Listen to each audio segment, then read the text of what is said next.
जहां कहीं बैठे हैं आप अपनी कुर्सियां थाम के रखें, क्योंकि आपको एक ऐसा किस्सा सुनाने जा रहा हूं जैसा किस्सा आपने अपनी जिंदगी में नहीं सुना होगा। कल सुप्रीम कोर्ट ऑफ पाकिस्तान ने एक लैंडमार्क जजमेंट पास किया है। एक ऐसा जजमेंट जिसके बारे में अगर आपने थोड़ा सा सुन लिया डेफिनेटली आपके रोंगटे खड़े हो जाएंगे। कहानी क्या है? कहानी यह है कि सुप्रीम कोर्ट ऑफ पाकिस्तान के सामने एक केस आता है। ये वो केस है कि जो पेशावर हाई कोर्ट में जिसका डिसीजन हुआ, इसको चैलेंज किया गया और ये सुप्रीम कोर्ट के सामने आ गया। पेशावर हाई कोर्ट में केस क्या था? पेशावर हाई कोर्ट में केस है मियाँ बीवी का, एक हस्बैंड और एक वाइफ का केस है। कहानी यह है कि 2003 में साले मोहम्मद की और महनाज बेगम की मंगनी होती है। मंगनी के 3 साल के बाद 2006 में इनका निकाह हो जाता है। अब आपने पता है क्या करना है? आपने ये तारीखें याद रखनी है। 2003 में मंगनी हुई है, 2006 में इनका निकाह हो गया। निकाह के 1 साल के बाद 2007 में साले अपनी बीवी पर डोमेस्टिक वायलेंस करता है, तशद्दुद करता है और उसे अपने मैके में छोड़ देता है। और छोड़ने के कुछ दिनों के बाद साले मुल्क से बाहर चला जाता है। अभी उसकी बीवी है, लेकिन ये अपनी बीवी से हर तरह का कम्युनिकेशन, कॉन्टैक्ट, राब्ता ख़त्म कर देता है। 1 साल गुजरता है, 2 साल गुजरते हैं, 3 साल गुजरते हैं, 2010 आ जाता है। 2003 की मंगनी, 2006 का निकाह और 2007 में मैके छोड़ दिया। और उसके 3 साल के बाद 2010 आ जाता है। 3 साल के बाद साले दोबारा निकाह कर लेता है, एक नया निकाह कर लेता है और उससे उसके बच्चे भी हो जाते हैं। कहानी आगे बढ़ती रहती है और 2015 आ जाता है। अब जस्ट इमेजिन, उसकी जो पहली बीवी है जो कि महनाज बेगम है, जिसको 2007 में उसने छोड़ दिया है, 2015 आ चुका है। कितना अरसा है बीच में? बीच में ये तकरीबन 8 साल है। 8 साल में हस्बैंड ने कोई कांटेक्ट नहीं किया अपनी वाइफ से। अब वो बेचारी तंग आकर कोर्ट जाती है कि मुझे कोई मेंटेनेंस नहीं दी जा रही, मुझे कोई नान नुफ्का नहीं दिया जा रहा, मुझे मेहर का पैसा नहीं दिया जा रहा, मुझे कोई सपोर्ट नहीं किया जा रहा, मैं क्या करूं? अब अदालत क्या करती है? अदालत साले मोहम्मद को कोर्ट में बुलाती है और साले मोहम्मद कोर्ट में आने के बाद पता है क्या मौक़िफ़ लेता है? वो मौक़िफ़ ये लेता है, उसका स्टैंस ये है, उसका नैरेटिव ये है कि इसको किस बात का मेंटेनेंस, किस बात का नान नुफ्का दिया जाए। ये तो औरत ही नहीं है, ये जेनेटिकली औरत ही नहीं है। और आपको पता है फिर कोर्ट क्या करती है? कोर्ट इस औरत को मेडिकल टेस्ट के लिए भेज देती है। सुबहान अल्लाह। आप जो अक्सर कहते हैं ना, आप लोग बैठे होते हैं और कहते हैं and I ask you where do you live, आप पता क्या कहते हैं? I live in Islamabad, I am from Karachi. ये जितना आपका एक्सेंट है ना, आपको पता होना चाहिए इस माशरे में जिंदा हैं आप, इस जगह रहते हैं, इन लोगों के बीच में आप रहते हैं। सो एनीवेज, अदालत के कहने पर मेडिकल टेस्ट होता है। कहानी डिस्ट्रिक्ट कोर्ट से उठकर हाई कोर्ट में पहुंच जाती है। हाई कोर्ट में दोबारा यही स्टैंस लिया जाता है कि ये तो औरत कहलाने के लायक ही नहीं है। अच्छा, यहां पर एक चीज बड़ी इंपॉर्टेंट है। इंपॉर्टेंट ये है कि जो महनाज बीबी है वो इनफर्टाइल है। According to the whole case वो इनफर्टाइल है, बांझपन जिसको कहते हैं, बांझ है।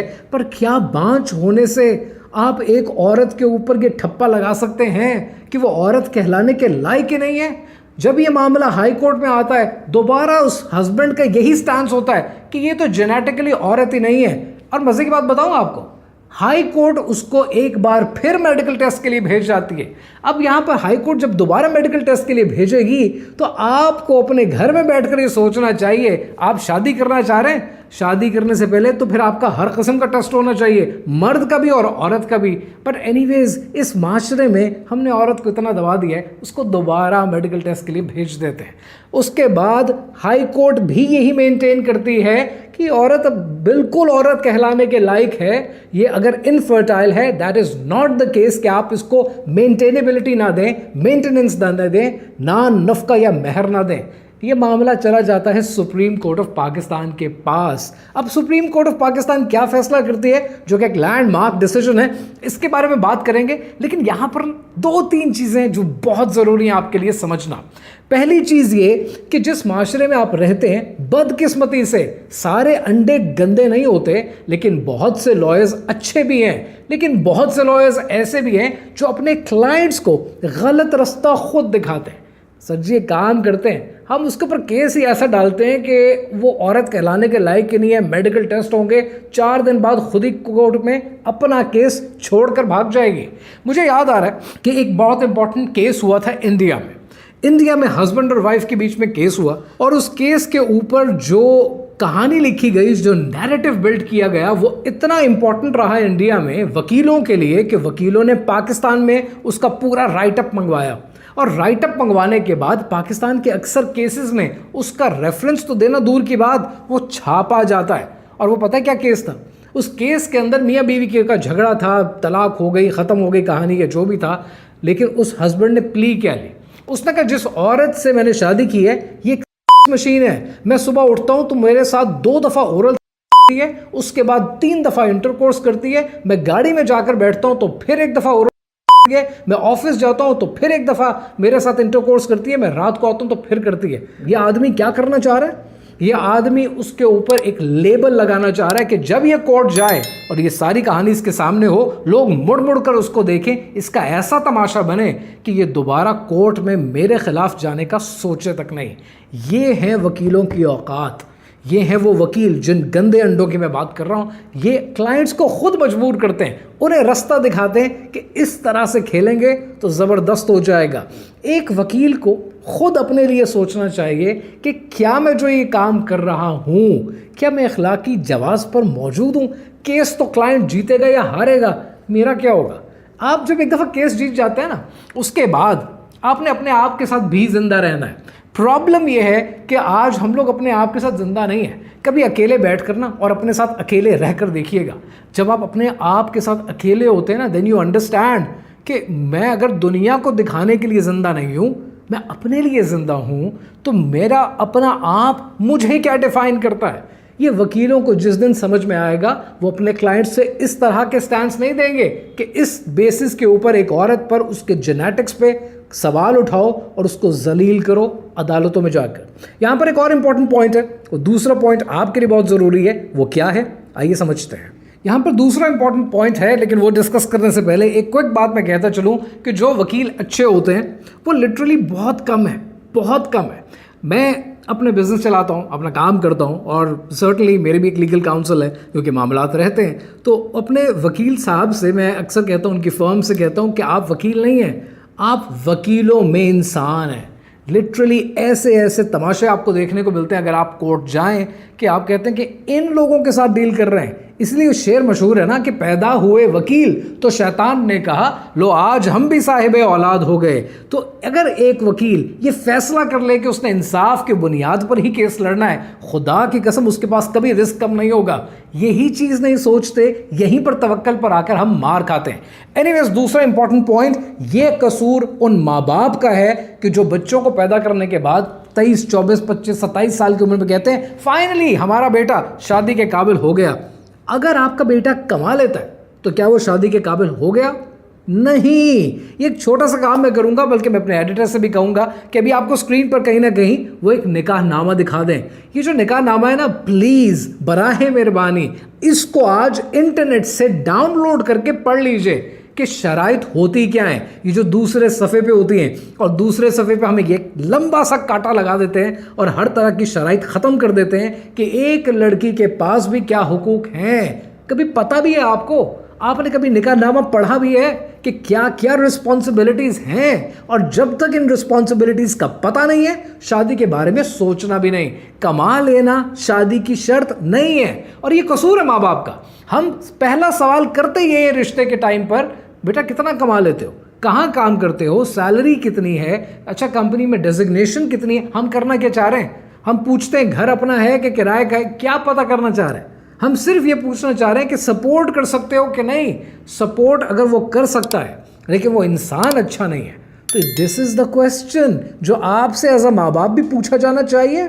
और ये बच्चों के लिए कितना ख़तरनाक है, ये बच्चों को भी आपस में रिश्ते करते हुए, मोहब्बत की शादियां करते हुए एक दूसरे से पूछनी चाहिए कि इस इंसान का जिससे मैं शादी कर रही हूँ, इसका पर्सपेक्टिव क्या है ज़िंदगी के बारे में, ये चीज़ों को देखता कैसे, हलाल और हराम की तमीज़ इसके अंदर मौजूद है कि नहीं है, बीवी को वक्त दे सकता है या बीवी के बारे में सिर्फ सेक्सिस्ट जोक्स कर सकता है, ये कर क्या सकता है, इन चीज़ों का पता है, इसको जिम्मेदारी कहते हैं। हमारे माशरे में जब एक बच्ची पैदा होती है ना, बचपन से उसकी शादी के लिए ट्रेनिंग हो रही होती है। ऐसा पकाना सीख लो, सिलाई कढ़ाई सीख लो, कोई स्किल ले लो, डिग्री ले लो, क्वालिफिकेशन ले लो, थ्रू आउट उसकी ट्रेनिंग हो रही होती है शादी के लिए। एक लड़के की क्या ट्रेनिंग होती है? अगर एक लड़के के मेडिकल टेस्ट हो जाए तो खुदा की कसम तुम्हारे मेडिकल टेस्ट में से क्या निकलेगा, तुम्हें इतनी शर्मिंदगी होगी कि तुम्हारी सोच है। तो प्रॉब्लम ही यही है कि आज आपको ये चीज़ें कोई बताता नहीं है, माँ बाप इसको कवर कर देते हैं, रिश्ते वाली ये बातें करते नहीं है, किसी को तो करनी है। जब तक कोई ये बातें नहीं करेगा ये माशरा ठीक नहीं होगा, आपके रिश्ते चलेंगे नहीं खुदा ना खास्ता। और रिश्ते चलाने के बारे में मेरे बुजुर्ग ने बड़ी अच्छी बात कही थी। वो कहते हैं रिश्ते सिर्फ 3 चीज़ों पे चलते हैं। उन्होंने कहा नंबर 1, पहली चीज़ आपका आपस में कम्युनिकेशन कैसा है। हमारे यहाँ कम्युनिकेशन नहीं होता, हमारे यहाँ रिस्पॉन्सिबिलिटी होती है।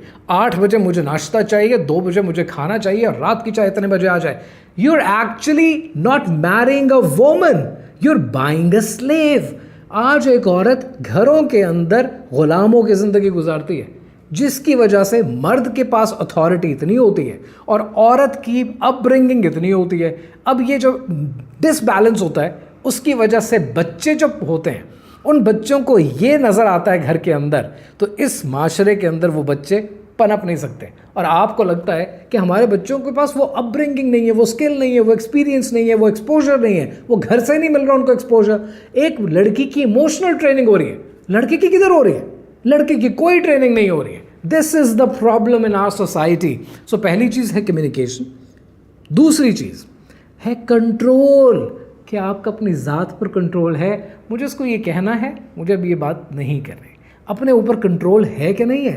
कहते हैं ना औरत को सीने के जोर पे चलाते हैं, अपने सीने में बहुत सी बातों को दबाना पड़ता है, फिर रिश्ते चलते हैं। एंड लास्ट इज पागलपन, कि मुझे ये रिश्ता I have to make sure that it works. तो ये 3 चीज़ें क्या है? रब्त, जब्त और खब्त। अगर रब्त है, जब्त है और खब्त है, रिश्ता चल जाएगा। And this is the problem in our society. Anyways, coming back to the point, Supreme Court ने इंतहाई गुस्से के साथ कल फैसला किया है, और वो फैसला बड़ा जबरदस्त किया है कि नंबर 1, इस किस्म के बोगस केसेस ना हाई कोर्ट्स तक आने चाहिए, ना इस तरह के बोगस केसेस हमारे पास आए कि जहां पर किसी की शख्सियत पर, उसकी ज़ात पर, उसकी पर्सनालिटी पर, उसके वजूद पे सवाल उठा दिए जाएं।